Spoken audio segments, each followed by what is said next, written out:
إن الحمد لله نحمده ونستعينه ونسترضيه ونستهديه ونستغفره ونعوذ بالله من شرور أنفسنا ومن سيئات أعمالنا. من يهده الله فهو المهتد ومن يضلل فلن تجد له وليا مرشدا. وأشهد أن لا إله إلا الله وحده لا شريك له، له الملك وله الحمد، يحيي ويميت وهو حي لا يموت، بيده الخير وهو على كل شيء قدير. وأشهد أن محمدا عبده ورسوله صفيه من خلقه وخليله، صلوات ربي وتسليمه عليك يا سيدي يا رسول الله، وعلى آل بيتك الأطهار، وعلى صحابتك الأخيار، وعلى كل صحابتك الأخيار، وعلى التابعين وتابعيهم بإحسان إلى يوم الدين، وارض اللهم عنا معهم يا رب العالمين. أعوذ بالله من الشيطان الرجيم. بسم الله الرحمن الرحيم. يا أيها الناس اتقوا ربكم الذي خلقكم من نفس واحدة وخلق منها زوجها وبث منهما رجالا كثيرا ونساء، واتقوا الله الذي تساءلون به والأرحام إن الله كان عليكم رقيبا. يا أيها الذين آمنوا اتقوا الله حق تقاته ولا تموتن إلا وأنتم مسلمون. Dear brothers and sisters, it's so happy, alhamdulillah, to be back to our masajid. This is our third week by the grace of Allah subhanahu wa ta'ala. We ask Allah subhanahu wa ta'ala never deprive us from our masajid, never deprive us from being there in His house subhanahu wa ta'ala. Allahumma ameen ya rabbal alameen. Brothers and sisters, you might have experienced like discussing how good your parents were as a husband and wife. And sometimes two siblings who lived in the same house might have two different opinions about how good their parents were as husband and wife, not as parents, as husband and wife. And both siblings, with their contradicting opinions, are correct. And the reason is everyone got a different experience. The older sibling, for example, who is 10, 15, 20 years than the youngest one, have seen his parents being in so much love and harmony and peace, while the other one grew up in time, his parents were not doing great together in their relationship. So everyone is telling from their experience. That's why if you spoke to any Muslim who lived in the 10th centuries, Islam was leading the world, he will tell you how proud he is to be part of this khayr ummah, best community, best nation, because they lived golden times. But perhaps if you ask someone living in the last few centuries, including ours, how proud you be to be among Muslims? If he's not or she's not firm in the faith, he might tell you, you know what, I'm just born Muslim, but I'm not really proud of it. I don't see Muslims doing much to humanity. I don't see them contributing much to the benefit of this universe. And they will be right. That's why it's very important, first, to learn history, to know that one day Muslims were leading the world in every aspect of life. And they, in their golden times, ensured justice every inch they ruled. Second, education, especially to our children, is very important, because Muslims might be different, but Islam is the same. Quran is the same. Sunnah of Rasulullah alayhi salatu wasalam is the same. And if it happened, the Muslim civilization declined, as it already did. Me as a Muslim, I know that it is not because of Islam. It's actually because of Muslims getting away from the teaching of their Islam. Education is very important. Rasulullah alayhi salatu wasalam, sallallahu ala Muhammad, who changed the face of the earth. He didn't do this alone. He did that by the help of his companions and all the true followers in the generations that followed him. And he started in Dar al-Arqam, Ibn Abi al-Arqam, by teaching them 13 years in Mecca. Few dozens of Muslims, maybe your number like right now or even less. Those early Muslims, 13 years was Rasulullah their teacher in Dar al-Arqam, Ibn Abi al-Arqam, teaching them every aspect. فَعَلَمْ أَنَّهُ لَا Learn that there is no God but Allah. It's not just say it by word, but learn. And those few people, they were the best product of Rasulullah alayhi salatu wasalam. They and their students and their followers brought down injustice in the world, whether it's with the empire, the Roman Empire or the Persian Empire, and they spread peace and they ruled vast lands where everyone had the freedom to practice, to believe in whatever faith they want, and to have complete equality with everyone around, criteria of the citizenship. And sometimes when we say this these days, our young people would not really believe us, because there is a much of lying industry going around, and it's been going around for centuries. And why should they believe us if they hear different messages in books and in the news and from politicians and philosophers and writers and thinkers? Why should they believe us if they look around the Muslims and they don't see they are doing much to this humanity that might, God forbids, and it does, shake their faith, especially our young people? So, education is the key. Let's go back to education. Let's educate ourselves. Let's make our own minds. Study history and study Islam. And know that if Muslims following their Islam once could lead the world, inshallah returning to Islam again, which would happen, inshallah, will happen, will again give the best example and ensure peace and equality and mercy and justice and all good merits for this universe. Brothers and sisters, may Allah bless you all. Say Ameen. Allahumma Ameen ya Rabbil Alamin. Today I would like to share few testimonies with you. Good writers came to the conclusion that if we want to know about our Islam and our Prophet sallallahu alaihi wasallam, sometimes we need to hear it from non-Muslims, especially if they have the credibility. Politicians, historians, Orientalists, philosophers, writers, fair ones, across through history, East and West, Europe, America, Russia. So many of those fair ones wrote their testimonies, and that's what I would like to share with you today. For us, we believe that Islam is 100% correct. And if the whole world said something and Islam said the opposite, Islam is right. If every single person in one breath said something that contradicts a fact known in Islam, I still believe Islam is right, no matter what. It's the word of Allah subhanahu wa ta'ala. It's the guidance of Allah subhanahu wa ta'ala.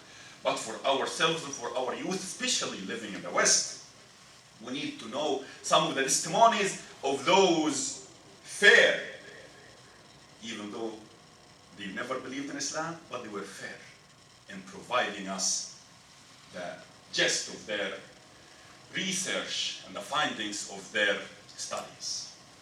I would like to share some with you. And for example, الكاتب الإنجليزي توماس كارلايل: لقد ظلت الرسالة التي دعا إليها هذا النبي سراجا منيرا مدة 12 قرنا من الزمان لملايين كثيرة من الناس، ومن المعقول أن تكون هذه الرسالة التي عاشت عليها هذه الملايين وماتت عليها أكذوبة كاذب أو خديعة مقلدة. إن الرسالة التي أداها محمد هي الصدق والحق. So Thomas Carlyle, historian, English historian, died in 1881. He said that the message Muhammad brought to the world for 12 centuries will bring light to millions of people, and no way those millions who lived and died on that light have lived a lie. What Muhammad brought is the truth, and he lit the world. The Irish Bernard Shaw, philosopher, writer, Bernard Shaw, died in 1950. He said, إن محمد هو منقذ الإنسانية، وإنني أعتقد أن رجلا كمحمد لو تسلم زمام الحكم في العالم كله لتم النجاح في حكمه ولقاده إلى الخير وحل مشكلاته حلا يكفل للعالم السلام والطمأنينة والسعادة المنشودة. He said, and I believe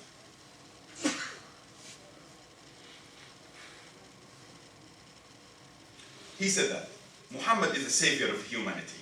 And I believe, Bernard Shaw said, and I believe if Muhammad was to be given the rule of this world, he would have succeeded and he would have led the world to the best and would have solved all their problems, ensuring world peace, serenity, and happiness for everybody.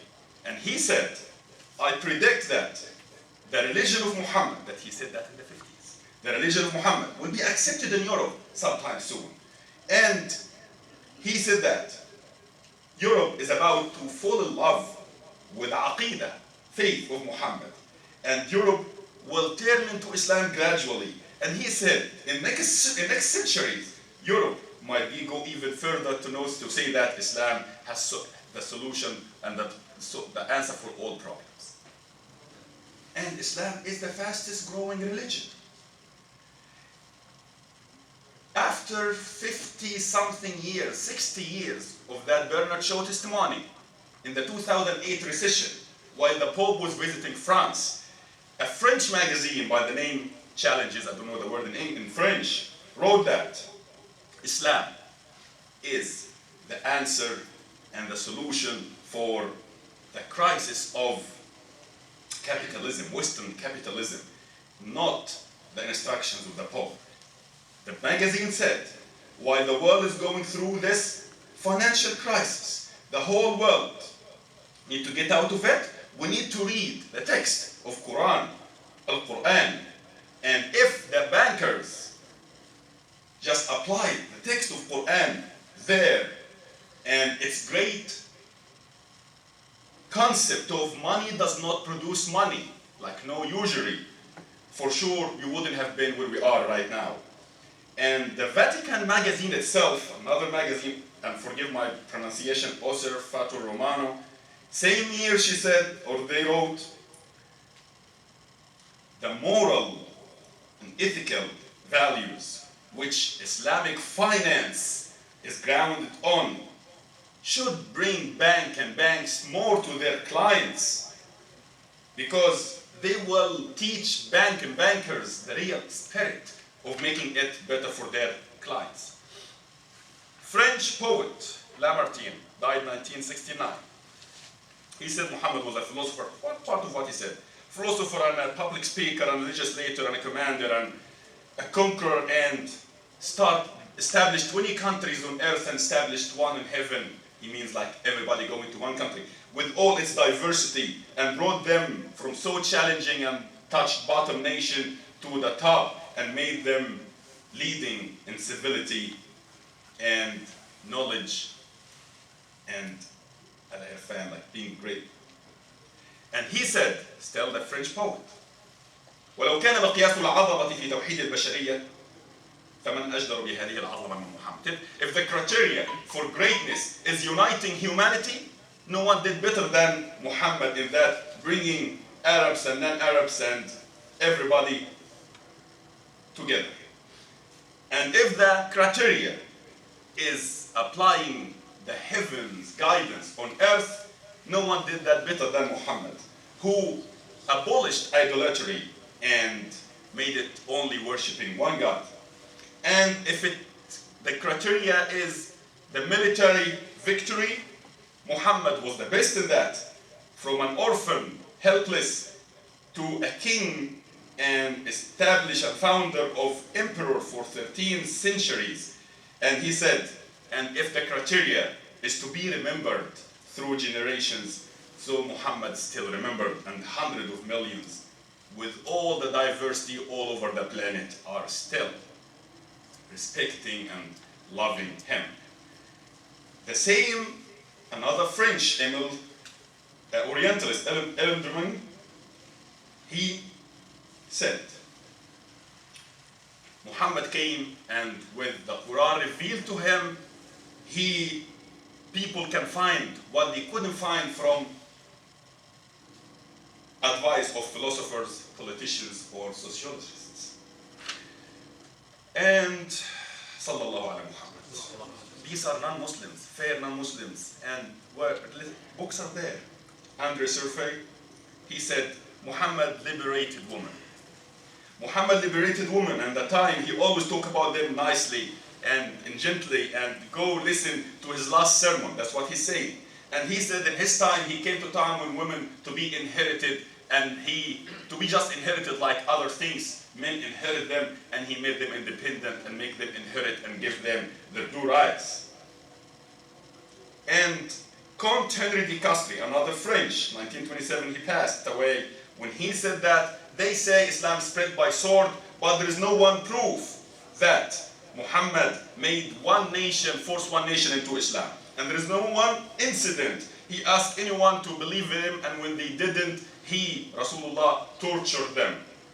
And he said that, again, the followers of Muhammad conquered lands, but they had Quran flying. That's what he's saying. Quran flying above them, and the land they conquered, they ensured to abolish injustice and to make sure justice is there. And he said that when Umar conquered Jerusalem, no one Christian was hurt, but Crusaders, Christians, when they came later, they killed Muslims and burned Jews.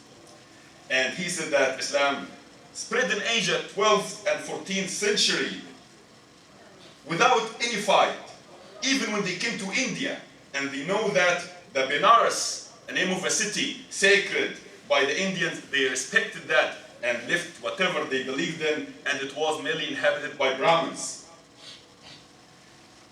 And he said the best proof that even when the Muslim civilization came to a decline, none of these nations apostated and left Islam. They all stayed Muslims. Sallallahu ala Muhammad, so many times up. Tolstoy in Russia, he talks about the best reformer, Muhammad, who gave the best contributions to social life and to humanity. And it's enough pride for him to believe in Moses and Jesus, and to talk well about Jews and Christians and their clergy, and to make sure that his nation deal with them well, to the extent that a Muslim can marry a Christian and a Jew. I said, what a great tolerance.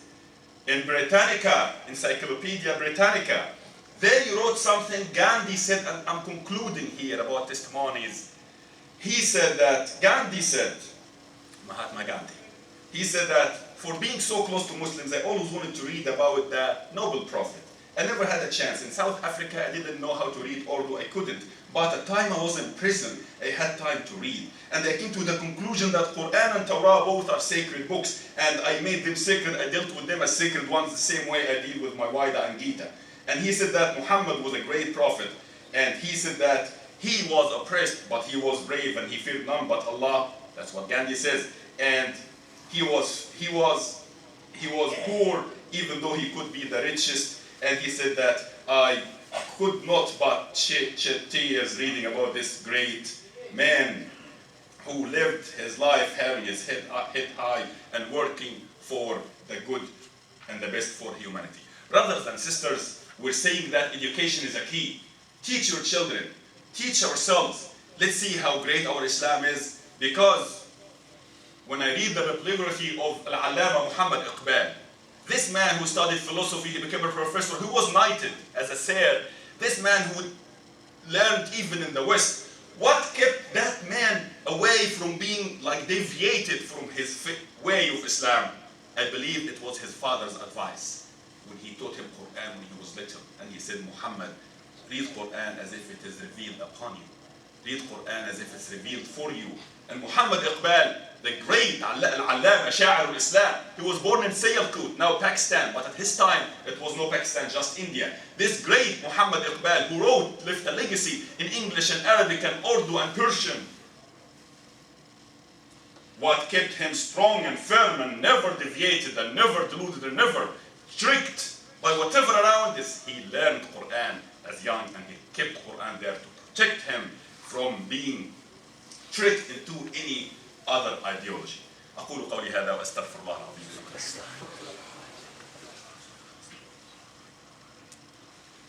الحمد لله وكفى وصلاة وسلاما على عباده الذين اصطفى. اللهم اغفر لنا ذنوبنا وإسرافنا في أمرنا يا رب نسألك رضاك والجنة ونعوذ بك من سخطك والنار. يا رب نسألك من الخير كله عاجله وآجله ما علمنا منه وما لم نعلم، ونعوذ بك من الشر